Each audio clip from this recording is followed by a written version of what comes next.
Welcome to the Cafe Culture podcast, a season of discussions on culture, politics, philosophy and science.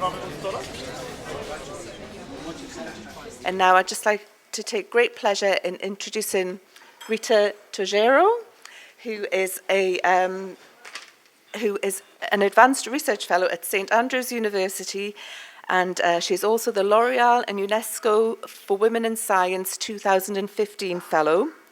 She's an observational cosmologist, and her research interests are about understanding the universe on the largest scale, what it is, what it's made of, and how it will end.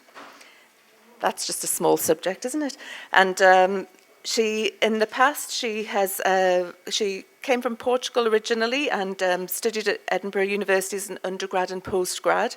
Then she was a postdoc fellow in Portsmouth for a while, and she studied astrophysics as an undergraduate, and she returned to St Andrews in 2015, where she's currently studying. So I'd like to warmly welcome Rita. Thank you.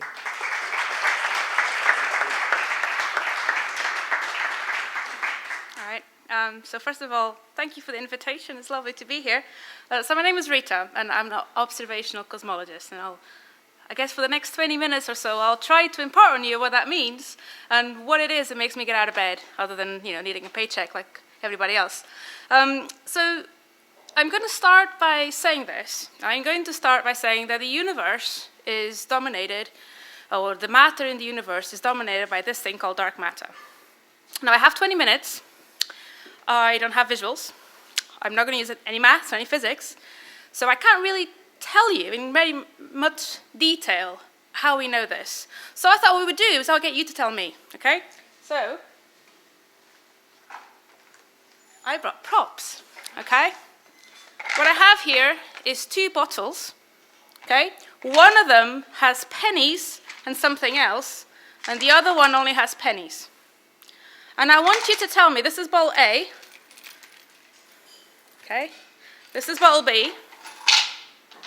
I want you to tell me which of these two bottles has something else other than pennies. A or B? It's not a trick question. Oh, you're too good at this.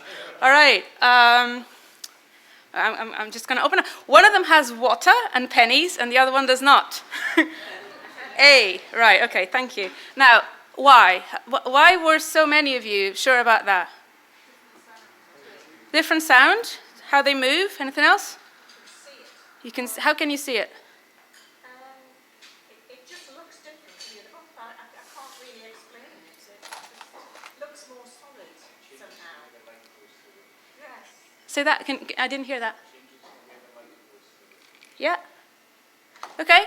You basically told me how astronomers know there is dark matter in the universe. Now you can see the water, but things move differently within the water.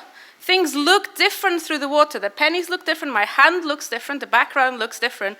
Things sound different. Sound is just a pressure wave propagating through a medium, okay?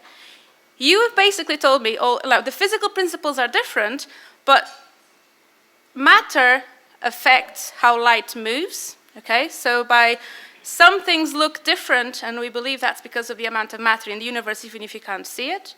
Things move differently. Matter affects how things move, and we see things moving in ways that we can't explain without dark matter.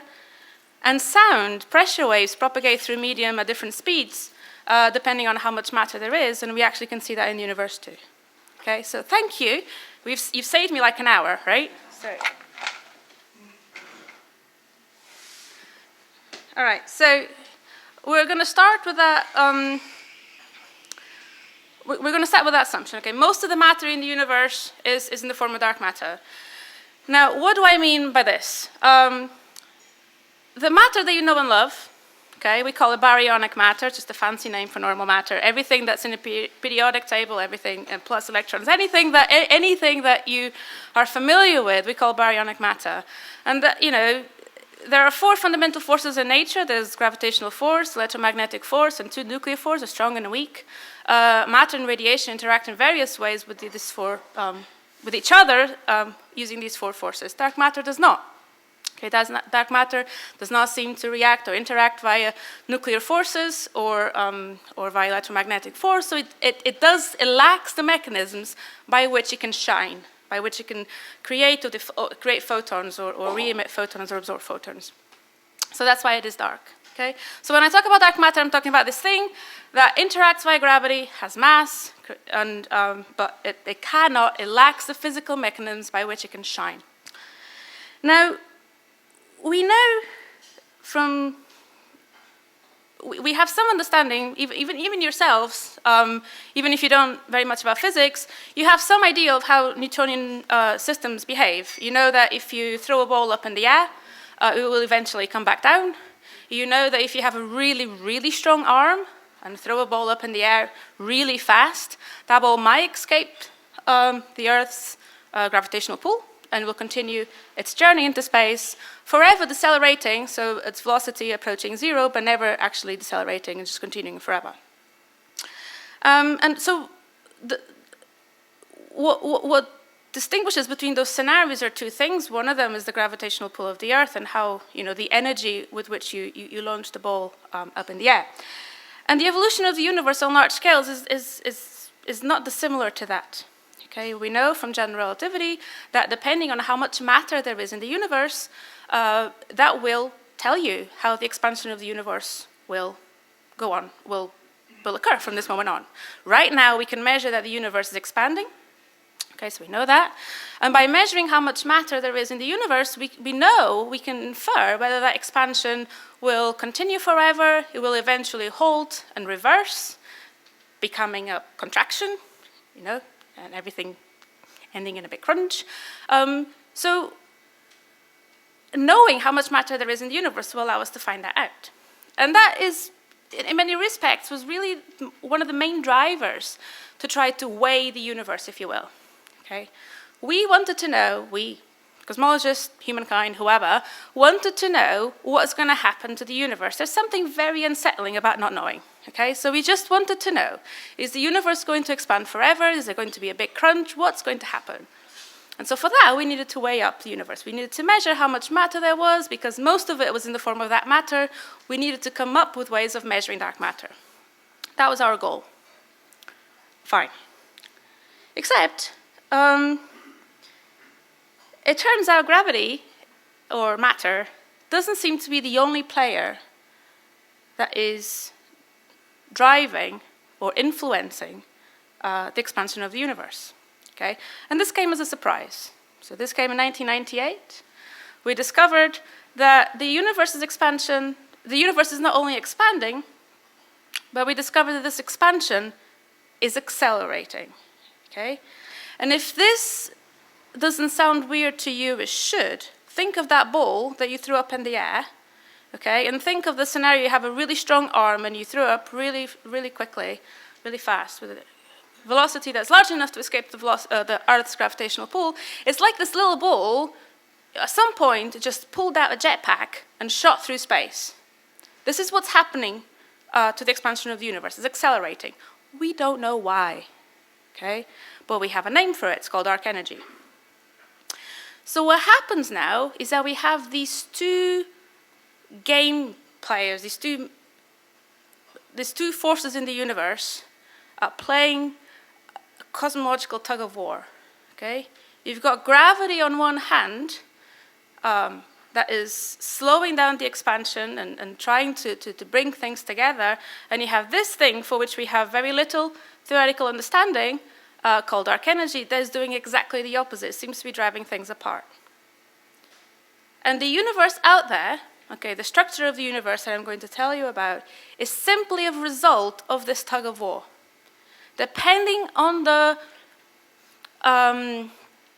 relative strength of these two forces, and depending on their relative strength as a function of cosmic time, is it the same as today? Was it different in the past? Will it be different in the future? Depending on that, that will decide the fate of the universe, and depending on that, that will shape the universe on the larger scales. So now, if you want to find out how the universe is going to end up, not only do we have to measure the way the universe measures dark matter, we also need to understand the effect of this dark energy, and ideally find out what it is. Okay? It's now a much more difficult task, but this is the state of cosmology today. Right. So this is where I come in. Or not me personally, I haven't done this on my own, but this is where sort of my area of research comes in. So what we do is we map the universe. By mapping the universe, what do I mean? What I want to know is how matter is distributed on a very large scale. So I'm not talking about the scale of a solar system. I'm not talking about the scale of a galaxy. I'm not even talking about the scale of a group of galaxies. We live in a galaxy called the Milky Way. The Milky Way lives in what we call a local group. There are two very large galaxies in our local group, the Milky Way and Andromeda. Andromeda you can see with your naked eye in a really dark night if you know where to look. And there's about 30 galaxies altogether within our local group. I'm not talking about those scales. I'm talking about much larger and larger scales. These little groups exist in what we call a cosmic web, a phenomenal, gigantic structure, three-dimensional structure that has voids and sheets and filaments and clusters and looks a bit like a three-dimensional spider web, which is why we call it the cosmic web. Okay? And so we want to map it for two reasons. The first reason is that this cosmic web is really dominated by dark matter, so we can weigh the universe quite well by doing this. And the second thing is that it can actually tell us how fast the universe is expanding, and that can tell us about dark energy. But I just told you that I can't see dark matter. So how do I map this structure made, this skeleton made essentially of dark matter? Well, we can't see dark matter, that's true enough, but we can see galaxies and we can see stars. And it's a little bit like if I sent you home with homework and I said, look, I want you to measure the surface area of the Earth's landmass, how much of the Earth is covered by land, but all I'm going to give you is nighttime satellite imagery. Okay? Now, at night, you can't see the land, right? But you know that where there's land, typically there's people, and typically many people turn on the lights at night. Now, you're already thinking how this doesn't work. This isn't a perfect relationship. There are deserts and vast forests where there's no people, no lights. It's true, the same with the universe. Okay? In the universe, we have this problem that even though light traces matter, this relationship is a bit iffy. Sometimes it works, in some places it works better than others. We call that galaxy bias. However, making some reasonably simple assumptions, by mapping the galaxies, we can map the dark matter. Okay? And this is always conditional on this relationship, the fact that we're not really directly mapping the dark matter, but we are mapping the light, and that does actually, to first order, tell us something about where the matter is. So how do I do that? Right? That's what I've spent the last 8 years of my life doing. Well, the first thing you do is you get the best camera that you can get, the best digital camera that you can get. You point it at the night sky and you take a massive photograph. Okay, we're talking about a photograph that covers about 1/4 of the night sky in incredibly detail and sensitivity. That means you can see things that are very faint, and most things, and many things that are very faint are also very far away. So you can see them on the sky. But that really gives you a two-dimensional map, right? That doesn't give you a three-dimensional map. That just tells you where things are in the sky. You need something else to give you a third dimension, to give you a distance, to turn this projected sort of map that you've just made, this photograph, into a three-dimensional map. So in comes what I normally do. These are called galaxy redshift surveys. And technology has really helped us in the last 20 years. What we can do now is, I'm going to have another prop. So this little thing here is, you can see it's an aluminium plate, and it's got a few holes in it. This is actually just a cutout of the original plate. The original plate was about 1 meter wide. And the size of the plate corresponds to the focal plane of my telescope. So telescopes, just think of telescopes as enormous light buckets. Okay, so the photons come in from the distant stars, you gather them in, and then you do whatever you want to do with them. In our case, what we did is we plugged in manually a fiber, an optical fiber to each of these holes. The light gets carried through the optical fiber into a spectrograph, and the spectrograph just divides the light of whatever, the light that comes through that fiber into its components. From that, we can actually measure its velocity, and from that, we can't measure its velocity. From that, we can measure what we call a redshift, or how much the light has been shifted towards the red or the blue, depending on its distance from us and how fast it is moving away from us. This is a cutout of the original plate. As I said, the original plate is about 1 meter wide because the focal plane of the plate is about 1 meter wide. We identify in our photograph what we think are galaxies, okay, because it's a very busy photograph. There's a lot of stars in our Milky Way that are right here in cosmological terms. So we don't want any of those. We want things that are behind, way over our galaxy. We then drill a hole where the light from that galaxy is going to hit the plate. And then there's about 1,000 holes in each plate, and we have about 10,000 plates. And we just literally, every night, we just tile the sky. This is what we do, okay? Every night, we just observe a little bit of patch of sky, slowly, such that over 5 years, we gather 1.5 million positions. Okay?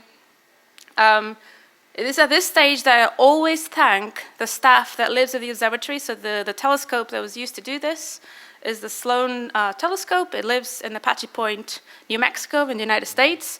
There's a team of observers that lives up the mountain. They spend the day plugging these in manually, 1,000 per plate, so about 5,000 per day, so that they can be observed at night. It's a massive effort, and I always thank them, even though they can never hear me, just for that massive effort. It must be the most boring job in the world. They do it beautifully. I tried to do it once. I visited the telescope twice, actually, and I plugged in some fibers, and they very promptly unplugged them and plugged them back in. So clearly, it's harder than it looks. So thank you, pluggers. So anyway, so we make these maps, and we have now libraries of these plates. This is now a shout out if there are any teachers here that would like to use a plate like this for educational purposes. I'm the co-director of the Sloan Education Public Engagement Program. We have programs that ships out these plates to schools, and we tell them how to use them to teach your pupils something about cosmology. So if you're interested, talk to me afterwards. You get the full-size one as well, which is pretty cool. Okay, so now I've got this three-dimensional map, okay? So now I've transformed my my photograph into a three-dimensional map, and this is what I'm struggling to convey you what this thing looks like, because there's no prop I could bring to do that. But just imagine literally a sort of three-dimensional cosmic web where there's bits of the universe that have far more matter. We call those sort of clusters or highly dense regions, and bits of the universe that are very devoid of galaxies, so we call them voids, and they're connected by filaments and by sheets. Okay? Within this structure, within this cosmic web, is a standard ruler. Okay? And again, I don't have time, and there's no prop here that would come to my aid. I have no time to tell you how this standard ruler is really set up, but it is set up in the early universe. It is something that we can compute reasonably well from first principles using early universe theory. And you can actually measure this ruler, this feature, in this three-dimensional map of the universe. You need lots of galaxies to do it, but you can do it. And what's really nice is that light takes a lot of time to get to you. I mean, light's pretty fast, sure, but it doesn't travel infinite speed, right? You're seeing the sun as it was 8 minutes ago. If a galaxy is further and further away, then light took longer and longer to get to us. That means we're seeing the universe as it was a longer time ago. So if I can measure this ruler that I'm just, for the moment, stating that exists, if I can measure the size of this pattern in the distribution of galaxies at different sizes, at different distances from me, then I can actually measure the size of this ruler at different cosmic times. I can measure in nearby galaxies, I'm measuring it as it is virtually today. And if I measure in really distant galaxies, to take my specific work as an example, this is roughly a redshift of 0.5. If that means nothing to you, that's roughly about 6 billion years ago. Okay, so I'm measuring the size of that ruler as it was 6 billion years ago. And what's really neat is that the size of this ruler is physically set in the early universe if it's only changing due to the expansion of the universe. So if it's increasing or decreasing, it's because the universe is expanding or contracting. What can I get from that? I can measure the expansion rate of the universe. Okay, which is really neat. So these three-dimensional maps tell me something about the matter, about dark matter, and they tell me something about dark energy because they tell me how fast the universe is accelerating. Okay, so this is what I've been doing for the past sort of 8 years. One thing that I think I have about 5 minutes left. One thing I want to clarify is that I've been talking to you about these things called dark matter and dark energy, and I've asked you to accept them. If you're a good scientist, you will not. You will say, you know, you're asking me to believe in things that are pretty far-fetched. You've told me you don't even know what one of them remotely is, and that is true. And so one of the key assumptions that I make when I present this cosmological model to you that is composed of dark matter and dark energy, one of the key assumptions that I make is that Einstein's general theory of relativity applies at all scales. Okay? And that is an assumption because we've really only tested it, well, until recently, we've only really tested it locally. Okay? In the solar system, in the strong regime where the gravity is pretty strong. And there, you know, GR is beautiful. Sorry, general relativity really is a beautiful theory that fits the data absolutely stunningly well. You were making a great leap by saying, you know, this applies at all distances, at all scales. Because if it does not, then dark matter could be an illusion, dark energy could be an illusion, simply because you're misinterpreting your data, because you're assuming something that is not true. So one of the exciting things is that this problem is called modified gravity. Can you modify the theory of gravity to explain these two components without resorting to this dark sector? So this is an incredibly at the moment, fruitful area of research. At the moment, nobody has come up with a theory that explains all the observations as well as the fiducial cosmological model does. That's not to say that's not going to happen. But one of the really cool things about these maps is that they allow us to test general relativity, at these large scales directly. And I'm going to try and, so this is conceptually is a little bit trickier, so I'm going to have to get you to stick with me for a little bit. And I'll do that and I'll stop. How can we measure GR? Okay, this three-dimensional map is a kind of a special map because on 2 dimensions, let's call them X and Y, okay, like latitude and longitude, they're just, you know, you just measure them, they are coordinates on the sky.